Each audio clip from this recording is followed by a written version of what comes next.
4 মাস হয়েছে এমপি হয়েছি। কয় মাস হয়েছে? আবার বলেন কয় মাস হয়েছে?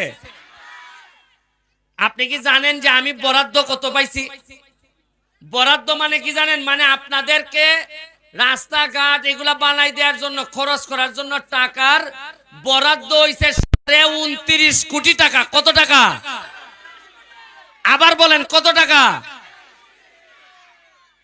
আমি বলতে পারি গত যে আইলো নেতারা, এরা একজনও বললো না কি জন্য।